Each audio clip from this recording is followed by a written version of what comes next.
할렐루야. 사랑하는 성도 여러분, 반갑습니다. 오늘 우리가 하나님의 말씀을 우리가 함께 나눌 때 하나님의 크고 놀라우신 그 하나님의 사랑이 우리 가운데 가득히 넘쳐나고 또 경험되어지기를 간절히 원합니다. 요즘 저는 매주 목요일마다 설교에 대해서 강의를 듣고 있습니다. 한국 시간으로 오후 2시부터 4시까지 강의가 진행되고 있는데요. 그래서 이곳 오스트리아 시간으로는 아침 7시부터 강의가 시작됩니다.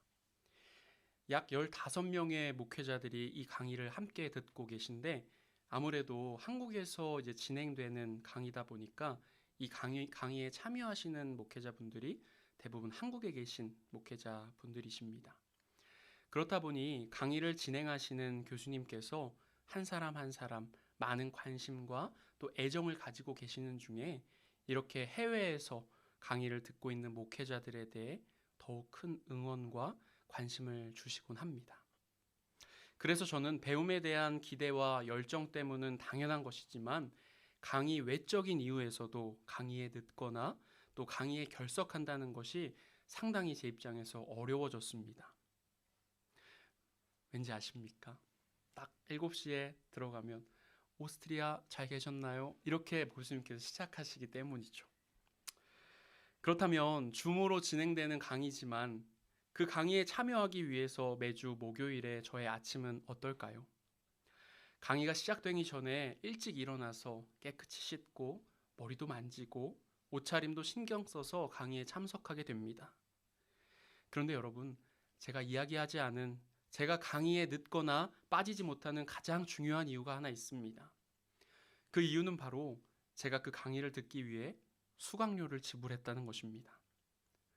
큰 금액은 아니지만 그 수강료 때문이라도 강의에 빠지지 못합니다. 아마도 소정의 수강료라도 지불하지 않았다면 제가 늦거나 빠지거나 그렇게 했을지도 모르겠습니다. 이렇게 대가를 치르고 얻게 되는 것은 그것이 지식이든 그 무엇이든 그만큼 더 소중하고 우리에게 값진 것으로 다가오게 됩니다. 제가 오늘의 말씀을 시작하며 이러한 이야기를 여러분들과 함께 나누는 이유는 구원이라는 복음의 소식을 대하는 우리의 태도와 또 마음가짐을 바라보기 위함입니다. 여러분들의 이야기로 한번 해볼까요?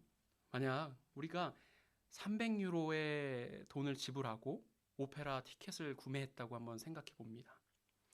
그 공연을 기다리는 마음은, 또한 공연 시간이 되어 그 공연을 보러 가는 우리의 몸과 마음의 자세는 어떨까요? 분명히 설레는 마음으로 300유로라는 큰 값어치, 그 이상의 기대를 품고 그곳으로 향하게 될 것입니다. 그런데 여러분, 그 300유로짜리 공연을 대하는 우리의 태도와 마음을 기억하며 이 우리의 예배의 자리, 주님을 만나는 이 귀한 자리에 임하는 우리의 태도와 마음의 자세를 바라보게 된다면 그것들 가운데 어떤 차이가 느껴지십니까? 주님 앞에 예배드리는 이 자리가 만약에요, 대가를 지불해야만 하는 자리라고 한다면 우리의 모습과 마음의 자세는 지금과 어떤 차이가 있을까요? 많은 사람들이 내가 어떠한 대가를 치르지 않았기 때문에, 또한 내가 이렇게 하나 저렇게 하나 그 안에 어떠한 다른 점이 있음을 알지 못하기 때문에 예수 그리스도의 십자가에 대해서, 또한 하나님 나라와 구원이라는 진리에 대해서 그것이 우리 인생에 얼마나 중요한 것인지, 얼마나 값어치 있는 것인지 그렇게 큰 의미를 두지 못하는 것 같습니다. 하지만 오늘의 말씀은 우리에게 우리 구원을 위한 모든 대가는 하나님께서 이미 치르셨다는 것을 분명하게 선포하고 있습니다. 오늘 말씀은 여기에서부터 시작됩니다. 시작하는 본문 로마서 3장 21절로 22절의 말씀 우리가 한번 한 목소리로 읽어봅니다. 함께 읽습니다. 이제는 율법 외에 하나님의 한 의가 나타났으니 율법과 선지자들에게 증거를 받은 것이라. 곧 예수 그리스도를 믿음으로 말미암아 모든 믿는 자에게 미치는 하나님의 의니 차별이 없느니라. 아멘. 이 말씀을 통해서 사도 바울이 무엇이라고 이야기하고 있습니까? 율법 외에, 즉 이전까지 그들이 무조건 옳다고 여기던 것과 다른 하나님의 한 의가 나타났다라고 증거하고 있습니다. 그리고 22절을 통하여 하나님의 의라는 것을 예수 그리스도를 믿는 믿음으로 말미암아 모든 믿는 자에게 미치는 것이 바로 하나님의 의임을 설명하고 있습니다. 당시 유대인들은 하나님의 의를 지키는 것, 하나님으로부터 의롭다고 여길 수 있는 유일한 방법은 율법을 지키는 것에 있다고 믿고 살았습니다. 여러분 한번 생각해 보세요. 지금 우리에게 매우 익숙한 예수 그리스도를 믿음으로 구원을 받는다는 것, 이것은 당시 유대인들의 입장에서 도저히 이해할 수 없는 이야기였습니다. 마치 예수 그리스도를 믿음으로 구원을 받는다는 그 진리를 알고 있는, 그 진리를 믿고 살아가는 우리를 향하여 너희들 그 생각이 틀린 거고 예수님이 누구인지 알고 믿고 살아가는 것보다 그냥 착하게 열심히만 살면 하나님의 구원을 받을 수 있다라고 우리에게 말하는 것과 마찬가지로 이러한 바울의 이야기가 그 당시 유대인들에게 들려왔을지도 모르겠습니다. 그런데 바울은요, 율법을 지키는 것만이 진리이고 또한 구원에 이르는 것임을 오랜 시간 믿고 살아온 그들을 향하여 율법을 지키는 것이 전부가 아니라 예수 그리스도를 믿어야지만 구원을 받을 수 있다고 선포하고 있는 것입니다. 그런데 여러분, 율법을 지키는 것만이 구원을 받는 전부라고 생각했던 그들은 과연 율법을 온전히 지키는 삶을 살았을까요? 그렇지 않겠죠. 그들은 율법을 온전히 지키기는커녕 오히려 그 율법에 매여서 율법으로부터 정죄함만을 받으며 살아가고 있었습니다. 이러한 그들에게 예수 그리스도를 믿음으로 구원을 받는다는 새로운 구원의 길이 제시된 것입니다. 새로운 구원의 길, 그것이 무엇이라고 했죠? 바로 예수 그리스도의 십자가입니다. 정리해서 이야기합니다. 하나님께서 스스로 의롭다 함, 즉 구원을 이루지 못하는 인생들로 하여금 구원을 얻을 수 있게, 구원을 받을 수 있게 하시기 위해 전혀 다른 새로운 길, 그 길을 하나님께서 제시해 주셨는데 그 길이 무엇이라고요? 예수 그리스도의 십자가라는 것입니다. 하나님께서는 아무런 죄가 없으신 당신의 독생하신 예수 그리스도를 인간의 모습으로 이 세상에 보내주셨고 또한 이 땅의 모든 죄인들을 대신하여 십자가에 못 박혀 죽게 하셨습니다. 그리고 그런 예수 그리스도를 믿는 자마다 의롭다, 구원을 얻는다라고 하고 계시는 것입니다. 바울은 이것을 고린도후서 5장 21절을 통하여 이렇게 증거하고 있는데 고린도후서 5장 21절의 말씀을 함께 읽어봅니다. 함께 읽습니다. 하나님이 죄를 알지도 못하신 이를 우리를 대신하여 죄로 삼으신 것은 우리로 하여금 그 안에서 하나님의 의가 되게 하려 하심이라. 아멘. 사랑하는 성도 여러분, 다시 한번 이야기합니다. 예수 그리스도의 십자가는 우리가 구원을 얻을 수 있는 유일한 길입니다. 예수 그리스도의 십자가는 우리가 그 안에서 하나님의 의가 되는 유일한 길입니다. 예수님께서 직접 말씀하셨죠. 내가 곧 길이요 진리요 생명이기에 나를 떠나서는 그 누구도 아버지께로 갈 자가 없느니라 라고 말입니다. 우리가 이 사실을 반드시 명심하고 여러분의 믿음과 또 여러분의 신앙이 그 어떤 것으로부터도 흔들리지 않을 수 있기를 간절히 원합니다. 우리는 오직 예수 그리스도를 통해서 하나님께 나아갈 수 있는 사람이다 라는 것을 기억하시기를 원합니다. 그런데 우리가 여기에서 잠시 주목해서 볼 것이 있습니다. 예수 그리스도를 믿음으로 구원을 받는다는 바울의 이 주장이 전혀 그의 새로운 주장, 그의 생각이 아니라 이미 구약에 오래전부터 예언되어 있었다라는 사실입니다. 21절 우리가 다시 한번 보면 여기 말씀에 보면 율법과 선지자들이란 말이 나오는데요. 율법과 선지자들이란 바로 구약 성경을 이야기하는 것입니다. 그렇기 때문에 바울의 이 말은 하나님의 한 의가 구약의 말씀을 통해서 그 안에 이미 증거되고 있다는 것을 뜻하는 말입니다. 그렇습니다. 하나님의 의인 예수 그리스도의 구속 사건은 예수라는 인물의 삶과 죽음에 뭔가 살을 붙이고 꾸며낸 이야기, 어느 날 갑자기 짠 하고 나타난 사람의 이야기가 절대로 아닙니다.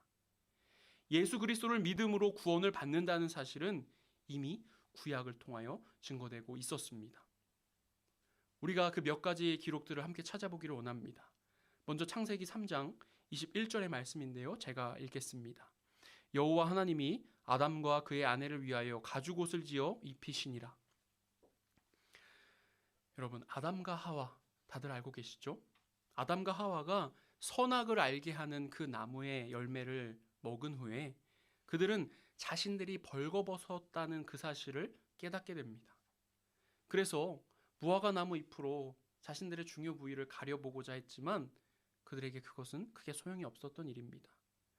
그래서 하나님께서는 그들에게 양의 가죽으로 된 옷을 지어 입혀주셨습니다. 그런데 여러분, 그들에게 가죽 옷을 입히기 위해서는 무엇이 필요하죠? 바로 죄 없는 양의 희생이 필요한 것입니다. 어떻게 죄 없는 양의 희생과 예수 그리스도의 십자가 사건이 좀 연결되어지는 것 같은 그런 그림이 그려지십니까? 이것이 바로 이미 구약 성경을 통해서 드러난 예수 그리스도의 구속 사건의 예표 중에 하나입니다. 우리 한 가지만 더 살펴볼까요? 출애굽기 12장에 보면요, 이스라엘 백성들이 애굽 노예 생활에서 구원받는 출애굽하는 그러한 장면들이 기록되어 있는데 이것 또한 바로 유월절 어린 양의 죽음 때문에 그들이 그렇게 애굽으로부터 출애굽할 수 있었던 것입니다.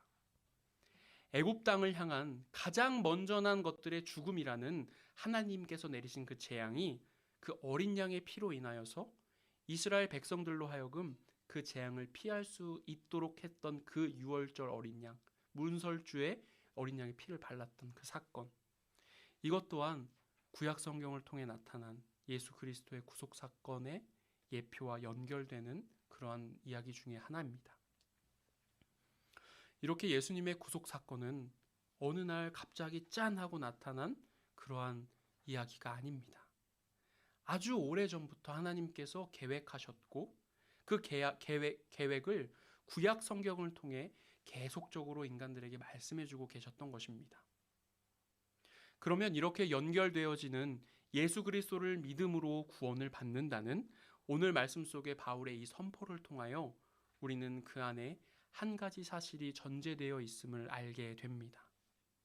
그것은 바로 우리 구원의 그 값을 하나님께서 이미 치르셨다라는 사실입니다. 우리 이어지는 오늘의 본문 로마서 3장 24절로 26절의 말씀을 함께 읽어봅니다. 함께 읽습니다. 그리스도 예수 안에 있는 속량으로 말미암아 하나님의 은혜로 값없이 의롭다 하심을 얻은 자 되었느니라. 이 예수를 하나님이 그의 피로써 믿음으로 말미암은 화목제물로 세우셨으니 이는 하나님께서 길이 참으시는 중에 전에 지은 죄를 간과하심으로 자기의 의로우심을 나타내려 하심이니 곧 이때에 자기의 의로우심을 나타내사 자기도 의로우시며 또한 예수 믿는 자를 의롭다 하려 하심이라. 아멘. 사도 바울은 증거합니다. 하나님의 은혜로 값없이 의롭다 하심, 즉 구원을 얻었다는 것을 말입니다. 값없이라고 번역된 헬라어 도레아는 명사로 사용하게 되면 선물이라고 번역되어질 수 있습니다. 그래서 바울은 우리의 구원을 가리켜 에베소서 2장 8절 말씀을 통해서 이렇게 말합니다. 너희는 그 은혜에 의하여 믿음으로 말미암아 구원을 받았으니 이것은 너희에게서 난 것이 아니요 하나님의 선물이라. 이 말씀에서 우리의 구원을 바울이 무엇이라고 이야기하고 있죠? 구원은 하나님의 선물이다. 이렇게 증거하고 있습니다. 이 말을 쉽게 풀어본다면 우리는 구원받을 자격이 없지만 하나님의 은혜로 구원이라는 선물을 값없이 받았다는 말입니다. 그런데 여러분, 우리가 구원을 거저받은 것이 무엇 때문인지 알고 계십니까? 세상의 모든 부모는 자신의 자녀에게 자신의 모든 시간과 물질과 정성을 다 쏟으면서도 그것이 조금도 아깝지 않으며 그에게 어떤 것도 바라지 않는 법입니다. 왜죠? 세상 그 누구보다, 그 무엇보다 자기 자신보다도 내 자녀를 더 사랑하기 때문입니다. 부모 자신은 자녀를 위해 모든 것을 감수하고 희생할 수 있는 그런 존재이기 때문에 그렇게 행동할 수 있는 것입니다. 그런데 많은 자녀들이 그 사실을, 그 감사함을 모르고 살아가고 있습니다. 마찬가지입니다. 우리는 우리의 구원이 아무런 값 없이 거저받은 것으로 생각되지만 우리의 아버지 되시는 하나님께서는 우리를 구원해 주시기 위해 엄청난 값을 치르셨음을 우리는 깨달을 수 있어야만 합니다. 그 엄청난 값, 무엇으로 치르셨습니까? 당신의 하나밖에 없는 아들로 그 값을 치르셨습니다. 참으로 놀랍고도 신비하고도 감사한 하나님의 한없는 은혜입니다. 그런데 우리 생각 가운데 나의 구원이라는 것은 당연하게도 나에게 값없이 주어진 것이 당연하다. 나는 구원을 위해 어떠한 대가를 내가 치르지 않아도 된다. 이렇게 생각하고 살아가기 때문에 참으로 놀랍고도 감사한 이 하나님의 구원이라는 선물을 무가치하다라고 여기고 살아가기도 합니다. 그러다 보니 구원의 은혜를 소중하게, 감사하게 내 마음속에 품고 살아가지 못하고 그것을 붙잡으려고 노력하지도 않습니다. 구원받은 사람으로 살아가려고 애쓰지도 않습니다. 그 삶이 전혀 주님의 모습을 닮아가지 못하고 살아가고 있습니다. 여러분, 우리의 구원이 무가치하다라는 것은 우리에게 쓸모없기 때문에 무가치한 것이 아니라 값을 매길 수 없기에 무가치한 것임을 기억하시기를 바랍니다. 독일의 신학자 디트리 본 회퍼는 나를 따르라 라는 자신의 책에서 값싼 은혜에 대해서 이야기합니다. 값싼 은혜란 그저 하나님께서 대가를 치르셨다라는 사실만으로 죄에 대한 진정한 고백과 회개 없이 아무런 대가나 노력 없이 마치 싸구려처럼 하나님의 은혜를 너무나 값싸게 얻는다는 것입니다. 여러분, 하나님의 은혜는 결코 싸구려일 수가 없습니다. 하나님의 은혜는 그 무엇보다 값비싼 은혜입니다. 은혜가 값비싼 까닭은 주님이 인간의 생명을 대가로 자신의 아들에게 십자가를 지게 하셨기 때문이고 그로 인하여 인간에게 생명과 구원을 주셨기 때문입니다. 오늘 말씀을 통해서 사도 바울이 우리에게 선포하고 있는 것이 바로 이것입니다. 오늘 말씀을 마치겠습니다. 우리는 스스로를 구원할 수 없습니다. 내가 아무리 노력한다고 해도 할 수 있는 영역의 문제가 아니라는 것입니다. 우리는 오직 그리스도의 십자가를 통하여 그것을 믿는 믿음으로 구원받을 수 있습니다. 그리고 그 구원은 우리에게 값없이 주어졌지만 그 무엇보다 값비싼 은혜입니다. 사랑하는 성도 여러분, 여러분 모두에게 값없이 주어진 그 은혜를 값싼 은혜로 만들지 마시기를 바랍니다. 값없이 우리에게 주어졌지만 우리에게 그 은혜가 값비싼 은혜, 우리의 삶을 변화시키는 은혜가 되기를 간절히 소망합니다. 앞으로 우리들의 삶이 예수 그리스도의 십자가를 우리 마음에 새기고 구원이라는 그 무엇과도 바꿀 수 없는 하나님께서 주신 은혜를 나에게 주신 그 주님께 감사와 영광과 찬양을 드리는 그러한 삶을 살아가는 저와 여러분 되시기를 간절히 기도하고 소망합니다. 아멘.